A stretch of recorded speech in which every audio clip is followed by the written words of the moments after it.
Olá, turma. Nós vamos falar agora sobre o simbolismo. Essa escola literária surgiu também na Europa, mais ou menos lá pela metade do século XIX. Ela surge com um outro nome. Na verdade, o precursor do simbolismo foi um movimento que ficou durante muito tempo conhecido como decadentismo. O decadentismo teve origem numa obra escrita por Charles Baudelaire chamada As Flores do Mal. Isso por volta do ano de 1857. Flores do Mal foi publicado e chama atenção nessa obra, no poema As Flores do Mal, a temática completamente diferente do que se tinha naquele contexto de segunda metade do século XIX, contexto em que estão surgindo movimentos como o parnasianismo, em que o próprio romantismo ainda continuava existindo, uma perspectiva naturalista ou mesmo realista estava em vigor durante a segunda metade do século XIX. Em Flores do Mal, Charles Baudelaire aborda vários temas, entre eles a expulsão do paraíso, o amor, o erotismo, a decadência, a morte, o exílio e o tédio. Charles Baudelaire acreditava que a arte era fruto de múltiplas trocas entre a paisagem e o artista e o consumidor, né? Ou seja, aquele que vai ler ou que vai provar a poesia, que vai ter contato com o texto. Em outras palavras, o leitor. Esse estilo literário ele persiste com esse nome, decadentismo, durante muito tempo, até que lá pelo ano de 1886, no suplemento literário chamado Figaro Littéraire, um novo nome é dado, ou uma nova forma de designar esse movimento literário utilizada. E aí nós temos então o surgimento do termo simbolismo. O simbolismo, portanto, ele se manifesta na poesia, como nós já vimos, e as obras simbolistas elas vão se valer, como o nome já diz, dos símbolos para tentar trazer uma mensagem. Os símbolos eles estão recheados, eles estão carregados de significados, e são esses significados que os escritores simbolistas querem trazer para dentro do texto. Como, por exemplo, a cruz representando o sofrimento. Os versos simbolistas, ou os versos da poesia simbolista, eles buscam a sonoridade, a possibilidade de se aproximar da visualização e rejeitam as formas rígidas do parnasianismo. Portanto, nós podemos dizer que o simbolismo ele está muito atrelado às questões sensoriais. Entre os escritores simbolistas, nós temos a ideia de resgatar certos valores do romantismo, o que não significa que o simbolismo seja uma reedição do romantismo, e nem pode ser considerado um neorromantismo. Na verdade, há sim vários elementos que são semelhantes e há, de certa forma, um resgate, como eu disse, desses valores do romantismo, que foram esquecidos pelo realismo. No entanto, nós não podemos entender o romantismo como uma escola literária que tenta resgatar a estética romântica em sua plenitude. Muito pelo contrário, a arte e a literatura elas só poderão ser retratadas através da realidade, de um ponto de vista que é o ponto de vista do escritor, que será depois compartilhado e compreendido em sua subjetividade pelo leitor. Por isso, nós podemos dizer que, de certo modo, em termos de coincidências, sim, existem coincidências entre o romantismo e o simbolismo, principalmente no que diz respeito à subjetividade, aquilo que permeia as características do autor ou as características de quem está lendo. Um detalhe que nos chama a atenção é que o sonho, essa aproximação da literatura simbolista com o mundo dos sonhos, com esse mundo do inconsciente, que também é carregado de símbolos ou de significados, de signos, como nós vamos ver, por exemplo, na psicologia, na psicanálise em particular, ou na psicologia analítica de Jung. Então, o símbolo ele detém em si um significado, e é esse significado que é explorado através da palavra inserida dentro da poesia simbolista. No Brasil, o simbolismo começa em 1893, com a publicação de Missal e Broquéis, de Cruz e Souza, que é uma publicação que foge um pouco do eixo Rio-São Paulo. Cruz e Souza publica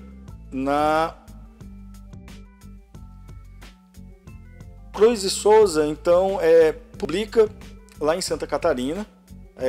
O simbolismo no Brasil, na verdade, ele fica um tanto quanto à margem do parnasianismo, ele não foi tão bem aceito pelo público leitor e só ganha, de fato, importância na nossa literatura algum tempo depois, já no século XX.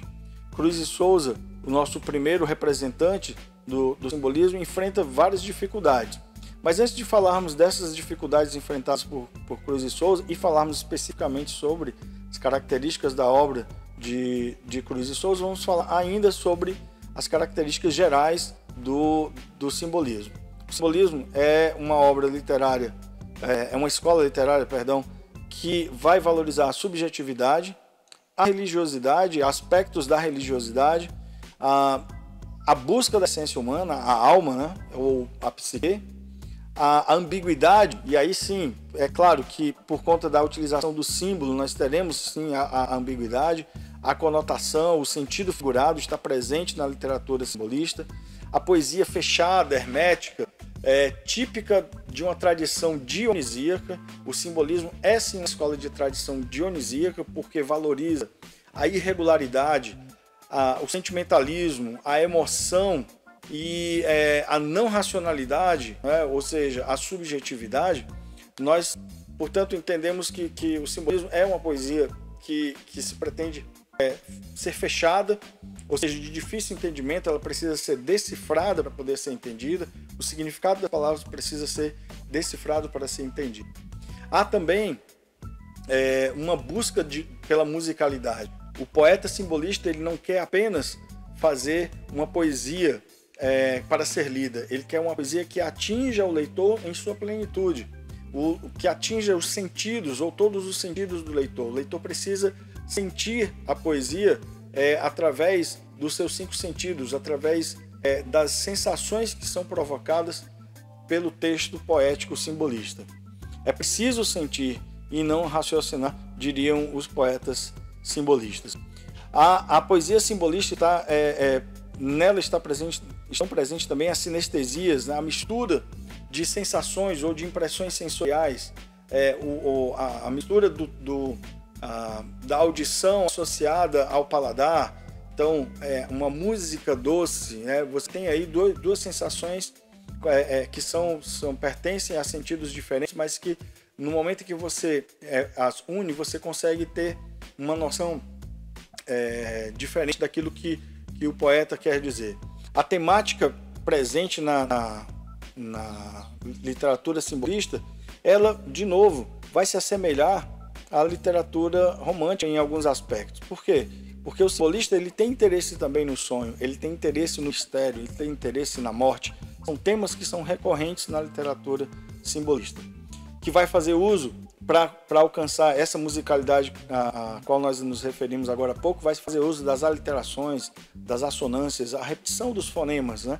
Tentando, de certo modo, fazer com que o som chegue até o leitor nessa repetição. A poesia vai atingir, portanto, o leitor em todos os sentidos. O leitor vai ser alcançado por inteiro. Cruz e Souza, então, é o nosso poeta que dá início ao simbolismo no Brasil. Ele nasceu em Santa Catarina, era filho de ex-escravos que foram alforreados pelos seus donos. Os ex-donos dos seus pais o criaram, lhe deram educação, mas, obviamente, para aquela época, Cruz e Souza foi vítima do preconceito, embora tenha tido uma educação exemplar no Liceu Provincial de Santa Catarina, ele foi recusado em alguns cargos públicos justamente por conta da sua cor, justamente por ser negro. Ele enfrentou, portanto, preconceito racial. Publicou as obras Missal, que é um poema em prosa, e broquéis, poesias, no início, melhor dizendo, por volta do ano de 1893, é o marco do simbolismo no Brasil. E a vida do Cruz de Souza foi marcada por tragédias. Ele perdeu seus 4 filhos para a tuberculose. A sua esposa, em decorrência dessa perda, também enlouqueceu. E o próprio Cruz de Souza também acabou falecendo, vítima da tuberculose aos 36 anos de idade. Entre as características da sua obra, que só vai ser reconhecida no século XX e comparada às grandes obras dos grandes escritores franceses, os grandes escritores do simbolismo, como Baudelaire, Mallarmé, nós temos entre as características dessa obra o uso recorrente da cor branca, quase que obsessivo, muitas vezes, na maioria das vezes, associados não só à cor branca, mas os termos que estão associados à cor branca, normalmente fazendo uma relação entre as formas eternas, a essência das coisas, a pureza das coisas associadas à cor branca e os termos que de algum modo também estão relacionados a ela.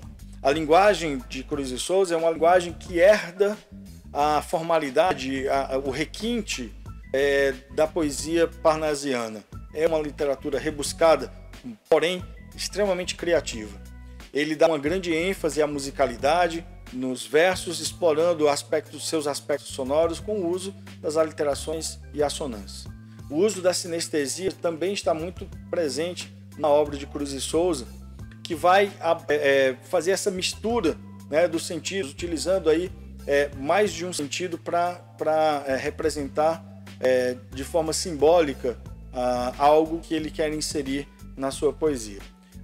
Entre as suas poesias nós temos Cristais, em que temos em um dos versos da poesia Cristais a repetição do S, né, desse som sibilante do S, de silvos, leves, sensuais, lascivos. Então o S aí ele está sendo reproduzido justamente para causar esse impacto na audição do leitor. Um outro escritor da escola simbolista é Afonso de Guimarães, que nasceu em Ouro Preto, Minas Gerais, foi noivo de Constança, filha do romancista Bernardo Guimarães, autor de Escravizauro, seminarista. A sua noiva faleceu e essa perda provavelmente teve impacto na sua vida. Posteriormente, Afonso de Guimarães se forma em Direito, vai trabalhar numa cidadezinha que nós conhecemos em Minas Gerais, que infelizmente se tornou conhecida por conta de tragédia, a cidade de Mariana. Lá ele foi juiz e a sua obra ela é reconhecida dentro do simbolismo como provavelmente a obra que mais evidencia o misticismo dentre os autores do simbolismo. Ele é, portanto, o autor, digamos assim, mais místico do simbolismo. Isso significa o quê? Significa que a sua obra tem inúmeros traços de religiosidade. É uma obra que vai abordar a temática do amor e da morte. Ele também é reconhecido como um neorromântico, por conta justamente dessa temática que está presente em toda a sua obra. Entre as poesias de Afonso de Guimarães, uma das mais famosas é Ismalha, em que nós percebemos uma grande musicalidade associada a uma temática que retrata a morte e ao mesmo tempo que traz elementos da religiosidade, como a figura dos anjos e de Deus. No poema Ismalha nós temos uma métrica que vai dar um ritmo ao poema que de fato vai se assemelhar muito à música, como vocês podem observar. Quando Ismalha enlouqueceu, pôs-se na torre a sonhar, viu uma lua no céu, viu outra lua no mar, no sonho em que se perdeu, banhou-se toda em luar, queria subir ao céu, queria descer ao mar. E no desvario seu, na torre pôs-se a cantar. Estava perto do céu, estava perto do mar, estava longe do mar, e como anjo pendeu as asas para voar. Queria a lua no céu, queria a lua no mar. As asas que Deus lhe deu ruflaram de par em par. Sua alma subiu ao céu, seu corpo desceu ao mar. Por fim, nós temos um dos mais polêmicos escritores do simbolismo. E eu digo polêmicos porque Augusto dos Anjos é um escritor que é difícil de ser categorizado ou classificado. Há divergências dos assuntos que são tratados por Augusto dos Anjos na sua poesia, e as características que vão que transitam desde do modernismo, passando pelo expressionismo, muitas vezes até tocando o naturalismo, fazem da poesia de Augusto dos Anjos uma poesia única. Ele escreveu um único livro, publicou um único livro, intitulado Eu, e, como eu disse, a poesia dele é uma poesia de difícil compreensão, ou melhor dizendo, de difícil classificação. Há uma profunda obsessão pela morte e pela negação da vida material, provavelmente uma influência do filósofo Schopenhauer, que está presente, inclusive, sendo diretamente citado na sua obra. Há um estranho interesse por parte de Augusto dos Anjos pela decomposição, o papel do verme nessa decomposição do corpo, né? E ele próprio chegou a ser conhecido como poeta da morte, tendo ele mesmo se declarado como cantor da poesia de tudo que é morto. A característica da poesia de Augusto dos Anjos é um vocabulário rebuscado, e mais do que isso, um vocabulário que se aproxima muito da ciência, um vocabulário que está recheado de informações e de termos que são tipicamente utilizados pela biologia e pelas ciências. Há uma perspectiva quase que cósmica, né, do universo inteiro na construção desse mistério que é o eu. Uma citação quase que frequente, ou pelo menos visível, do pensamento de Schopenhauer, nihilista de certo modo, né? Vontade de viver e a raiz de todas as dores. A vida corporal na poesia de Augusto dos Anjos, ela é apavorante, porque ela conduz para a morte. Mas a morte, por outro lado, de certo modo, é libertadora. E isso nos faz lembrar da morte idealizada dos românticos. Há uma certa semelhança, sim. Ele percebe a realidade de um modo completamente diferente. A poesia de Augusto dos Anjos foi ignorada até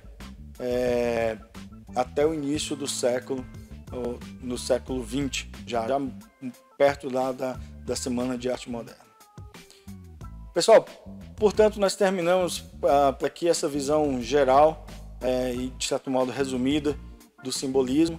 Eu espero que tenha sido suficiente para que vocês possam estudar e rever essa matéria.